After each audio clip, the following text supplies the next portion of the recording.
सो hey guys, इस video में बात करेंगे एक्विटस केमिकल के Q1 FY27 के नंबर्स और कॉन कॉल्स हाईलाइट की। कल के दिन इनका कॉन कॉल भी हो गया था 4 बजे और नंबर्स भी दोपहर को आ गए थे। कोशिश थी कल रात को ही वीडियो आपको दे दूं, लेकिन कुछ रीजंस की वजह से नहीं दे पाया, क्योंकि आपको पता है कितना हेक्टिक शेड्यूल चल रहा है और कल का दिन तो बहुत ज्यादा हेक्टिक था। बहुत इंपॉर्टेंट कंपनीज के नंबर्स थे जो मेरे वॉच लिस्ट एंड पोर्टफोलियो में है। सो दैट्स वाई यहाँ पे थोड़ा सा डिले हो गया।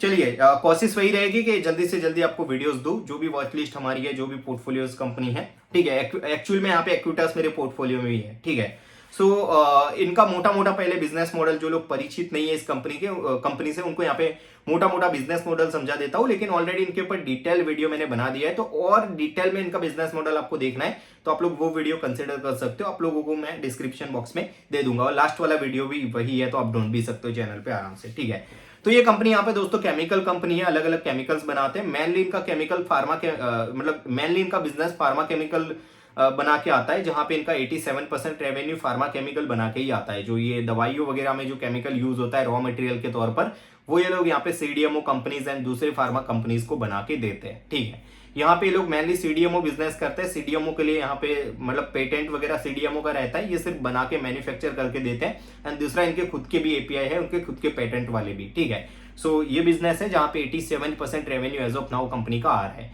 दूसरा सेगमेंट है इनका स्पेशलिटी केमिकल का, जहां पे 13% रेवेन्यू कंपनी का आ रहा है Q4 FY26 के बेस पर। ठीक है, तो 13% रेवेन्यू यहां से आ रहा है। मैक्सिमम रेवेन्यू इनका आ रहा है यहाँ पे दोस्तों लाइक फार्मा केमिकल से। अब स्पेशलिटी केमिकल में 3 डिवीजन है। पहला डिवीजन है कॉमोडिटी केमिकल, जहां से मतलब स्पेशलिटी केमिकल का मतलब लगभग रेवेन्यू यहीं से एज ऑफ नाउ इनका आ रहा है। ठीक है, ये ऐसा दोस्तों यहाँ पे सेगमेंट है जहां पे पैराबेन्स वगैरह कंपनी बनाती है, जो कॉस्मेटिक कंपनीज होती है उनके लिए, और अलग अलग दूसरे कॉमोडिटीज केमिकल बनाती है कंपनी। लेकिन इस सेगमेंट के अंदर स्पेशलिटी केमिकल के अंदर 2 नए कैटेगरीज के अंदर कंपनी एंटर हुए है। पहला है यहाँ पे सेमीकंडक्टर केमिकल्स, जो यहाँ पे सेमीकंडक्टर चिप्स बनाने के लिए जो केमिकल यूज होते हैं, और दूसरा यहाँ पे बैटरी केमिकल, जो लिथियम आयन बैटरी बनाने के लिए, उसकी सेल्फ एफिशिएंसी बढ़ाने के लिए, उसकी क्वालिटी बढ़ाने के लिए जो केमिकल्स यूज होते हैं, इलेक्ट्रोलाइट वगैरह, वो यहाँ पे कंपनी बनाती है। ठीक है, लेकिन ये दोनों जो सेमीकंडक्टर है और बैटरी केमिकल, ये दोनों नए डिवीजन है कंपनी के लिए। एज ऑफ नाउ यहाँ से कोई रेवेन्यू खास इनका आ नहीं रहा, लेकिन आने वाले 2-3 साल में यहाँ से मीनिंगफुल रेवेन्यू कंपनी का आने वाला है। अभी इसमें यहाँ पे जस्ट ये लोग एंटर हुए हैं। ठीक है, तो अब नंबर्स की बात करते हैं दोस्तों Q4 के। तो लगभग 303 करोड़ का इन्होंने रेवेन्यू किया है। लगभग 60% आसपास की ग्रोथ यहाँ पे ईयर ऑन ईयर रेवेन्यू के अंदर देखने को मिली है। एबिडा यहाँ पे 113 करोड़ आसपास का इन्होंने एबिडा किया है। एबिडा के अंदर 122% की ग्रोथ है ईयर ऑन ईयर। और मार्जिन यहाँ पे EBITDA margin year on year base पर बहुत ज्यादा इंप्रूव हुए हैं। लगभग 34% आसपास के एबिडा मार्जिन रिपोर्ट किया है, जो कि पिछले साल Q1 के अंदर यहाँ पे 24-24.5% आसपास थे। और पैट यहाँ पे इनका 70% से ग्रो हुआ है। लगभग 75 करोड़ का इन्होंने पैट किया है। एंड मार्जिन की बात करें तो 22.7% की मार्जिन पैट मार्जिन इन्होंने रिपोर्ट किए, जो कि लास्ट ईयर Q1 के अंदर 21% के आसपास थे। ठीक है, तो ओवरऑल नंबर्स दोस्तों बहुत ही शानदार नंबर्स हैं। अब आप लोग Q4 से इनको कंपेयर करोगे तो आपको वहां पे नंबर्स थोड़े से खराब दिखेंगे, और दैट्स वाई यहाँ पे मार्केट के अंदर, इस स्टॉक के अंदर प्रेशर भी इसी वजह से देखने को मिला है। ठीक है, दोस्तों देखिए यहाँ पे इनका जो Q4 होता है ना, वो बहुत ज्यादा स्ट्रांग होता है।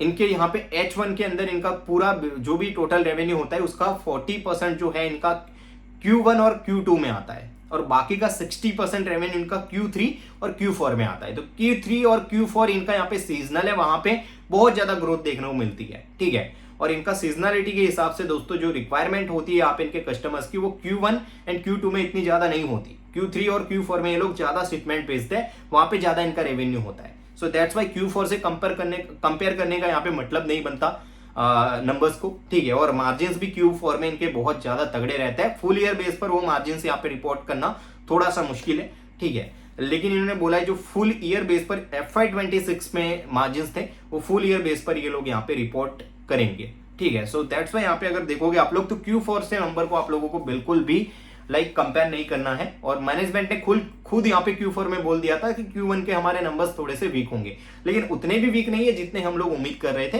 ओवरऑल नंबर्स अच्छे ही है। मार्जिन Q4 और Q1 के कंपेरेटिवली मार्जिन क्यों डिक्रीज हुए हैं, तो एक तो इनका अदर इनकम यहाँ पे जो है वो कम हुआ है, तो पेट मार्जिन इनके थोड़े से कह सकते हैं कि अफेक्ट हुए हैं। अदर इनकम इनका कहां से, तो जो यूरो से इनको यहाँ पे अप्रिशिएशन मिला था, एक्सचेंज बोनस, ठीक है, वो नहीं, मतलब वो Q4 में मिल गया था इनको, तो वो इस क्वार्टर ज्यादा मिला नहीं है। तो इनका अदर इनकम 111 करोड़ था, वो 10 करोड़ आसपास ही है इस क्वार्टर के अंदर, ठीक है। सो दैट्स वाई यहाँ पे Q4 में जो मार्जिन थे वो फुल ईयर बेस पर या फिर हर क्वार्टर में उसको सस्टेन रखना प्रैक्टिकली पॉसिबल नहीं है। तो इनका Q4 बहुत ज्यादा एक्सीलेंट होता है, और वो Q4 के नंबर्स जब आप लोगों को उसको कंपेयर करना है तो आप Q4 जब आए FY27 का तो उससे कंपेयर करिएगा, ठीक है। सो वही चीज है दोस्तों के मार्जिन कोई भी कंसर्न नहीं है भाई, Q1 के अंदर नंबर्स अच्छे ही है। टोटल इन्होंने यहाँ पे लगभग 25% के ग्रोथ गाइडेंस का जो इन्होंने यहाँ पे बताया था Q4 के कॉन कॉल्स में, उसको यहाँ पे कंटिन्यू करने का बोला है, ठीक है। अब सेगमेंट वाइज रेवेन्यू की बात करें तो मैक्सिमम रेवेन्यू इस क्वार्टर भी इनका यहाँ पे फार्मा सेगमेंट से ही आया है। लगभग यहाँ पे जो 300 करोड़ का रेवेन्यू किया इन्होंने, 330 करोड़ का सॉरी, उसमें से 193 करोड़ के आसपास का रेवेन्यू इनका यहाँ पे जो है वो यहीं से आया, फार्मा केमिकल वगैरह बेच के, ठीक है। और फार्मा केमिकल में अच्छी ग्रोथ है, लगभग 76.5% की ग्रोथ हम लोगों को फार्मा वाले केमिकल डिवीजन में देखने को मिली है। तो ओवरऑल काफी अच्छी ग्रोथ हम लोगों को यहाँ से देखने को मिली है। सीडीएमओ बिजनेस में भी अच्छी ग्रोथ है, प्लस यहाँ पे जो नए इंटरमीडिएट्स हैं, इनके नए यहाँ पे केमिकल्स है फार्मा के अंदर, इन्होंने पूरा रीसफलिंग किया है। जो लो मार्जिन वाले बिजनेस मतलब केमिकल्स थे उसको यहाँ पे इन्होंने बंद करके नए केमिकल्स यहाँ पे डेवलप किए हैं और पूरा रीसफलिंग किया था। पूरा प्लांट भी इन्होंने नया बनाया है अंकलेश्वर के अंदर, सॉरी सचिन के अंदर, सचिन या फिर अंकलेश्वर के अंदर, ठीक है। और दैट्स वाई यहाँ पे हुआ क्या है दोस्तों कि इनका पूरा रीसफलिंग हुआ, दैट्स वाई इनके मार्जिन्स भी ईयर ऑन ईयर इतने ज्यादा इंक्रीज हुए हैं। एंड अभी भी इनके नए प्रोडक्ट और भी है फार्मा के अंदर जो आने वाले क्वार्टर्स के अंदर कंट्रीब्यूट करेंगे, और आने वाले मतलब जो एग्जिस्टिंग यहाँ पे भी नए प्रोडक्ट ने कंट्रीब्यूट किया है उसके वॉल्यूम्स और भी ज्यादा बढ़ेंगे आने वाले टाइम में, ठीक है।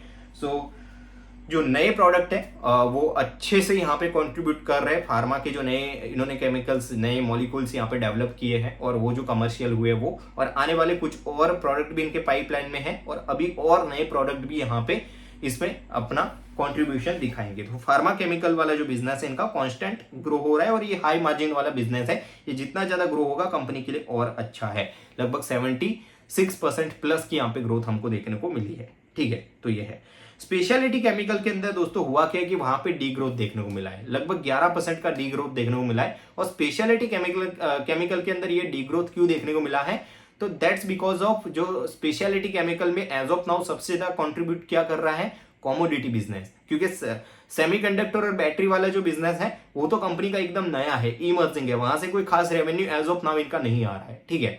तो जो लाइक यहाँ पे इनका कॉमोडिटी वाला बिजनेस है ना, इसमें ये लोग बहुत ज्यादा चेंजेस कर रहे हैं। कॉमोडिटी इस बिजनेस में बहुत ज्यादा लो मार्जिन वाले केमिकल्स थे, मॉलिक्यूल्स थे, जहां पे इनको जहां से इतना ज्यादा रेवेन्यू नहीं आ रहा था, तो वो जो मॉलिक्यूल्स थे उसको ये लोग यहाँ पे बंद किए हैं और उसकी जगह रीसफलिंग करके नए हायर मार्जिन वाले बिजनेसेस यहाँ पे डेवलप कर रहे हैं। तो उसमें थोड़ा सा टाइम लगेगा। तो कॉमोडिटीज से ये पूरे क्वार्टर कॉमोडिटी वाले बिजनेस में आपको कोई भी ग्रोथ ही देखने को नहीं मिलेगी, क्योंकि वहां पे पूरा रीसफलिंग देखने को मिलेगा। लेकिन हाँ, ओवरऑल स्पेशलिटी सेगमेंट के अंदर आपको डी ग्रोथ देखने को नहीं मिलेगा फुल ईयर बेस पर, क्योंकि यहाँ पे जो है वो ये बीएफसी से अच्छा इनका बिजनेस आ रहा है। बीएफसी क्या है, बाबा फाइन केमिकल, इनकी जो सब्सिडरी है जो लाइक नोएडा के अंदर है यूपी में, वहां से इनको अच्छी ग्रोथ देखने को मिली है, जो कि सेमीकंडक्टर केमिकल लाइक बनाती है एंड उसके सॉल्यूशन प्रोवाइड करती है। तो सेमीकंडक्टर और बैटरी केमिकल से इस क्वार्टर इनको अच्छा खासा बिजनेस आने लगा है, लेकिन नंबर्स इन्होंने बताया नहीं है। ये लोग बोल रहे हैं कि हमने कमर्शियल स्टार्ट कर रही है, प्रोडक्शन और कमर्शियल स्टार्ट कर दिया है। एज ऑफ नाउ हम लोग बैटरी केमिकल से जो बिजनेस आया है या फिर सेमीकंडक्टर से जो बिजनेस आया है उसको डिस्क्लोज नहीं करेंगे, लेकिन अच्छी ग्रोथ है। इतनी ग्रोथ है कि कमोडिटी वाला बिजनेस पूरा ठप रहेगा इस सीजन, मतलब पूरा बंद रहेगा, वहां से कोई ज्यादा रेवेन्यू आएगा नहीं, डी ग्रोथ ही देखने को मिलेगी कमोडिटीज में। जो सबसे ज्यादा कॉन्ट्रीब्यूट करता था स्पेशलिटी केमिकल सेगमेंट में, वो वाला बिजनेस बंद होने के बावजूद भी हमारा फुल ईयर बेस पर स्पेशलिटी सेगमेंट में ग्रोथ ही देखने को मिलेगा। तो ये अच्छी बात है। बाकी कंपनी ने रॉ मटेरियल और डिमांड को लेके यही बताया है कि रॉ मटेरियल जो है वो उसको मतलब इनकी टीम ने बहुत अच्छे से संभाला है, जहां से रॉ मटेरियल इनको मतलब मिल गए हैं पूर्ति मात्रा के लिए आने वाले टाइम के लिए। और डिमांड सिनेरियो ये लोग बोल रहे हैं कि बहुत अच्छा है, नए नए इंक्वायरीज आ रहे हैं और कस्टमर से डिमांड काफी अच्छी है। बैटरी केमिकल का मैंने आपको बता दिया कि बैटरी केमिकल से इनको रेवेन्यू आना स्टार्ट हुआ है, प्रोडक्शन एंड उसका शिपमेंट स्टार्ट कर दिया, लेकिन कितना रेवेन्यू आया है डिस्क्लोज कंपनी ने अभी नहीं किया है। आने वाले कह रहे Q3 2, 3 और 4 के अंदर अच्छा खासा यहाँ पे रैंप अप देखने को मिलेगा। सेमीकंडक्टर के अंदर अगर बात करें दोस्तों तो ये लोग बोल रहे हैं कि डिमांड काफी हाई है। सेमीकंडक्टर कहाँ पे यूज होता है दोस्तों, ये सेमीकंडक्टर केमिकल जो सेमीकंडक्टर के जो ये मेमोरी चिप्स होते हैं बनाने के लिए, ये मतलब जो उसमें यूवी लाइट टेक्नोलॉजी होता है उसको बनाने मतलब उसमें यूज होता है ये सेमीकंडक्टर केमिकल। तो ये लोग बोल रहे हैं बहुत अच्छी डिमांड है। और ये जो एआई का पूरा शिफ्ट चल रहा है, स्ट्रक्चरल शिफ्ट चल रहा है एआई का, उसमें सीपीयू का जो डिमांड बढ़ा है उससे यहाँ पे जो मेमोरी चिप का डिमांड पूरा बढ़ा है और सप्लाई ऑलरेडी टाइट है। तो ये लोग बोल रहे हैं आने वाले टाइम में यहाँ पे बहुत ज्यादा डिमांड है और जितना जितना एआई को वर्ल्ड यहाँ पे अडॉप्ट करेगा उतना यहाँ पे इनके ये वाले केमिकल का डिमांड पूरा बढ़ने वाला है। कैपेक्स की बात करें दोस्तों, इस क्वार्टर कंपनी ने 56 करोड़ का कैपेक्स किया है, ठीक है, जिसमें मेनली यहाँ पे 41 करोड़ का जो कैपेक्स किया इन्होंने वो इनका बैटरी केमिकल का पूरा नया यहाँ पे फेज 2 का जो अभी कंस्ट्रक्शन चल रहा है जगाड़िया के अंदर जो प्लांट है वहां पे, तो बैटरी केमिकल के लिए मेनली 41 करोड़ का यहाँ पे इन्होंने जो है वो वहां पे लाइक इन्होंने कैपेक्स किया है, इन्वेस्ट किया है। और बाकी के 15 करोड़ इन्होंने जो इंडी केम वाला प्लांट इनका आ रहा है लाइक साउथ कोरिया के अंदर सेमीकंडक्टर, ये एडवांस्ड सेमीकंडक्टर केमिकल बनाने के लिए नया प्लांट इन्होंने इंडी केम करके एक कंपनी उसके साथ जेवी किया है और नया प्लांट बना रहे हैं साउथ कोरिया में। तो उसमें 15 करोड़ का टोटल कैपेक्स वो कुछ 200 करोड़ का है। इस क्वार्टर इन्होंने 15 करोड़ उसके लिए दिए हैं और बाकी का कैपेक्स ये लोग कह रहे हैं मेंटेनेंस एंड जो इनका रिसर्च एंड डेवलपमेंट का प्लांट यहाँ पे सचिन के अंदर पायलट प्लांट बन रहा है उसमें खर्च किए हैं। बाकी इंडिकेम जो प्लांट इनका बन रहा है साउथ कोरिया में उसके अपडेट्स की बात करें दोस्तों तो ओवरऑल अगर देखें तो उस प्लांट के अंदर ये लोग बोल रहे हैं कि हमने जो एस्टिमेशन शेड्यूल दिया था उससे पहले ही जो कैपेक्स है वो कंप्लीट हो जाएगा, मतलब इस क्वार्टर शायद वो पूरा प्लांट रेडी हो जाएगा। और ऑलरेडी वहां पे इन्होंने रिसर्च एंड डेवलपमेंट स्टार्ट कर दिया है, सैंपल वगैरह कस्टमर्स को भेजना स्टार्ट कर दिया है और ये लोग बोल रहे हैं कि वो वाले प्लांट से भी रेवेन्यू अगले साल आना स्टार्ट हो जाएगा, ठीक है, अगले साल आना स्टार्ट हो जाएगा। इस क्वार्टर यहाँ पे ये जो है वो पूरा प्लांट रेडी हो जाएगा साउथ कोरिया वाला भी इनका, ठीक है। और फेज 2 जो जगाड़िया है, फेज 2 जो बैटरी केमिकल बन रहे हैं, फेज मतलब एक फेज बन चालू हो चुका है इनका बैटरी केमिकल का, जहां से ये लोग 2 बैटरी केमिकल के जो बैटरी केमिकल वाला बिजनेस है उसमें 2 मॉलिक्यूल ऑलरेडी ये लोग यहाँ पे सप्लाई करना स्टार्ट कर चुके हैं, ठीक है।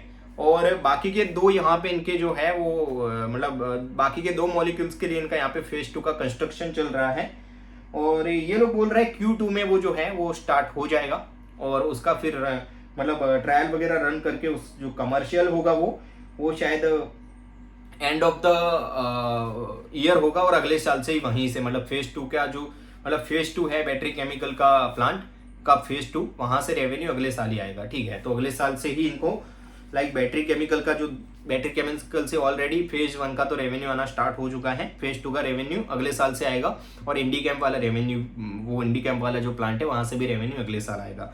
बाकी कैपेक्स में इन्होंने यही बोला कि आने वाले टाइम में भी ये लोग कैपेक्स के लिए रेडी है, बहुत ज्यादा कैपेक्स करने वाले, नया लैंड भी ये लोग ले रहे हैं क्योंकि इनका जो फार्मा के लिए इन्होंने 320 करोड़ खर्च करके लगभग 3x अपने कैपेसिटी को बढ़ाया था फार्मा बिजनेस के लिए। लेकिन ये लोग बोल रहे हैं कि अगले 3 साल में वो पूरा फैसिलिटी यूटिलाइज हम लोग कर लेंगे। तो नया फैसिलिटी हम लोगों को रेडी करना पड़ेगा, नया प्लांट रेडी करना पड़ेगा फार्मा के लिए। उसकी अनाउंसमेंट ये लोग कह रहे हैं कि आने वाले 1-2 क्वार्टर में करेंगे, लेकिन हम लोग अभी एज ऑफ नाउ नया लैंड वहां पे नया प्लांट बनाने के लिए नया लैंड ढूंढ रहे हैं और आने वाले टाइम में नया लैंड वगैरह हम ढूंढ के और प्लांट वगैरह कब हम फार्मा का एक नया और प्लांट ये लोग बना रहे हैं, ठीक है।